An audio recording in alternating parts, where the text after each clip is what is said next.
देवनगर नामक गांव में बस स्टैंड के एरिया में रमेश नाम का एक व्यक्ति चिकन और मटन बिरयानी बनाकर एक टेबल के ऊपर रखकर बेच रहा था। उसके पास ज्यादा सुविधाएं नहीं थी। वो अच्छे से घर में ही बिरयानी बनाकर लाकर वहां उसके पास आने वाले कस्टमरों को प्लेट में डालकर दे रहा था। पर रमेश की बिरयानी बोले तो वहां पर लोगों को बहुत ही पसंद थी। बस मिस हो गई तो भी चलेगा, पर रमेश बेचने वाले बिरयानी खाए बगैर कोई भी नहीं जाता था। उस दिन भी चंदूलाल नाम का एक कस्टमर रमेश के पास आता है।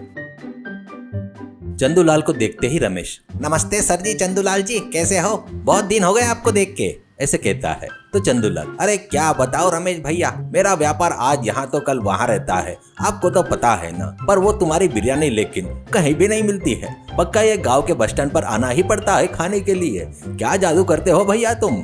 ऐसे कहता है। तो रमेश हंसते हुए, अरे मैं क्या जादू करता हूँ भैया, बड़े प्यार से बनाता हूँ और मेरी पत्नी भी मेरी इसमें बहुत मदद करती है। ज्यादा लागत नहीं लगाता हूँ तो बढ़िया साफ सफाई से और अच्छे से बनाता हूँ। लोगों को मुझ पर और मेरे पकाने पर बहुत विश्वास है, इसलिए ऐसे चल रहा है जी, इससे ज्यादा और कुछ नहीं। ऐसा कहते हुए बड़े नम्रता से कहता है चंदूलाल। अरे रमेश भैया कुछ भी बोलो भैया, तुम्हारे खाने का स्वाद बढ़िया रहता है और तुम्हारी बातें भी बहुत अच्छी रहती है। मुझे थोड़ा अर्जेंट जाना है, चिकन बिरयानी पार्सल करके दे दो, ऐसा कहता है। तो रमेश हंसते हुए, अरे ठीक है, ऐसा कहते हुए पार्सल देता है। तो ये सब दूर से देख रहे मेहर नाम का एक बिरयानी बेचने वाला व्यक्ति, वो ये बात हजम नहीं कर पाया।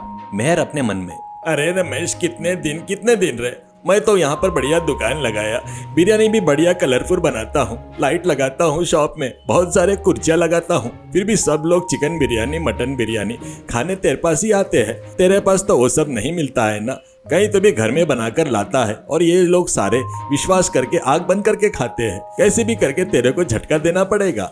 ऐसा बहुत देर तक मन ही मन में सोच रहा था। वो दिन बीत जाता है। रमेश हमेशा के जैसे चला गया। तब रमेश की पत्नी सुशीला रमेश को देखते ही, अरे क्यों जी, आज लेट हो गए? क्यों, कोई प्रॉब्लम हो गई क्या? करके पूछती है। तो रमेश, अरे कुछ नहीं सुशीला, अपने पास कस्टमर आते जाते रहते हैं ना। हर दिन एक बड़ा आदमी आता है, वो बड़ा आदमी देर से आया है, उसकी रात देख देख कर आने के बाद उसको बिरयानी देकर आया हूँ, ऐसा कहता है। तो सुशीला हंसते हुए, अरे आप कितने अच्छे हो जी, इसलिए आपके अच्छे बिल की सब लोग तारीफ करते हैं, आपके बिरयानी की भी करते हैं, ऐसा कहती है। तो रमेश, मैं कितना भी अच्छा रहा तो भी बगैर तेरे मदद के कुछ नहीं होता है सुशीला, करके पत्नी की भी तारीफ करता है। इस तरह रमेश की जिंदगी चल रही थी। अगले दिन रमेश हमेशा के जैसे टेबल रखकर उसके ऊपर चिकन बिरयानी मटन बिरयानी के बर्तन रखकर राह देख रहा था। इतने में एक पुलिस कांस्टेबल वहां पर आता है। कांस्टेबल को देखकर रमेश, अरे आइए सर, चिकन बिरयानी या मटन बिरयानी दो, करके पूछता है।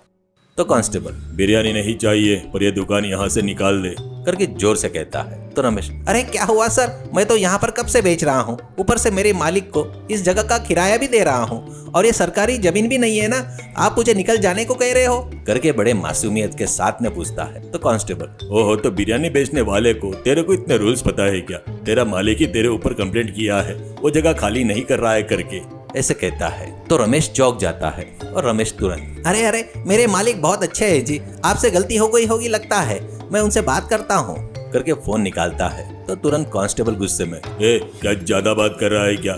यहाँ से जाएगा या नहीं जाएगा, नहीं तो अरेस्ट करके पुलिस स्टेशन में ले जाऊंगा, करके कहता है। इससे रमेश को क्या करना समझ में नहीं आता है। उसके चारों तरफ लोग जमा हो जाते हैं, किसी को कुछ भी नहीं कर सकते, इसलिए बगैर कुछ बोले वो चुपचाप वहां से चला गया। ये सब दूर से देख रहा मेहर अपने मन में, अरे भगवान आपकी कृपा हो गई, क्या है तो वो जमीन का मालिक मेरा रिश्तेदार है, इसलिए इस पर ऐसा गलत केस लगा दिया, नहीं तो इसके व्यापार को झटका देना बोले तो कितना कठिन था, कहकर बहुत खुश होता है।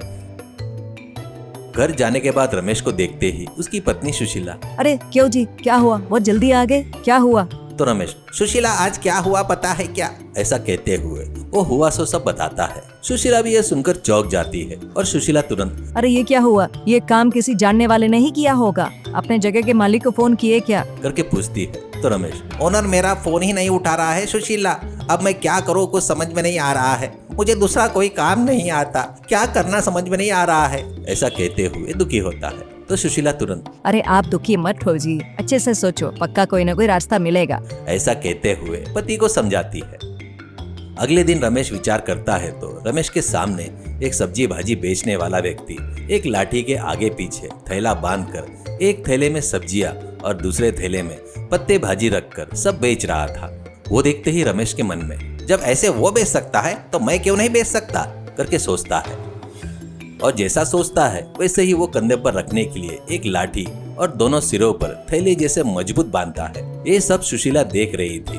तब रमेश तुरंत अरे सुशीला, खाना बना के रखी है ना, वो बर्तन लेकर आ, ऐसे कहता है। सुशीला एक चिकन बिरयानी का और एक मटन बिरयानी का बर्तन लेकर आई तो दोनों बर्तनों को दोनों साइड में बांध कर रखता है और वो लाठी उठाकर कंधे पर रखता है तो सुशीला तुरंत अरे ऐसे बहुत वजन होगा ना जी, आप ऐसे उठाकर चल सकोगे ना? अरे सुशीला, मैं बचपन में पानी भी ऐसे ही भरता था। अरे वजन क्या सुशीला, ऐसे ही गया तो लोग खरीद लेंगे ना, तो दुखी मत हो। ऐसा कहते हुए बड़े खुशी से निकलता है घर से।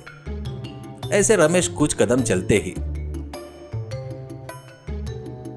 सभी लोग रमेश के पास आ जाते हैं। लोगों में से वीरू नाम का एक व्यक्ति अरे रमेश भैया, क्या हुआ? मैं तुम्हारे दुकान पर गया था, वहाँ पर कुछ भी नहीं था। आप कुछ गलती की है करके वो मेहर बता रहा था करके कहता है तो रमेश अरे कुछ नहीं वीरू जी, उस जगह पर दुकान नहीं लगाना करके खाली करवा दी है। मुझे अब कैसे बेचूं समझ में नहीं आ रहा था, इसलिए मैं खुद जगह बन गया अपनी बिरयानी के लिए, ऐसा कहता है। तो वीरू अरे ठीक है, हुआ सो हुआ, जो भी हुआ आपके साथ अच्छा ही हुआ करके कहता है। इतने में वहां पर आए लोग भी अरे रमेश जी, मुझे बिरयानी चाहिए, प्लेट पार्सल दे दो, ऐसा कहता है। ऐसे 4-5 लोग जमा हो जाते हैं। देखते ही देखते जो शाम तक बिरयानी चलती थी वो 2 घंटे में ही लोग खरीद कर ले जाते हैं। ये देखकर रमेश बहुत खुश होता है। ये सब रमेश पर नजर रख रहा मेहर पचा नहीं पाया और मेहर अपने मन में अरे बाप रे, सुधरने वाले को बिगाड़ना बोले तो बहुत कठिन है। आज तो मेरे पास एक जन भी बिरयानी लेने नहीं आया, सभी लोग उसी के पास ही टपक गए। अब इसका मैं कुछ भी नहीं बिगाड़ सकता, ऐसा बोलकर चला गया। रमेश बहुत खुशी से बिरयानी बेचकर अपने घर चला गया। ऐसे मेहर जब रमेश का नुकसान करने गया था फिर भी रमेश के साथ अच्छा ही हुआ।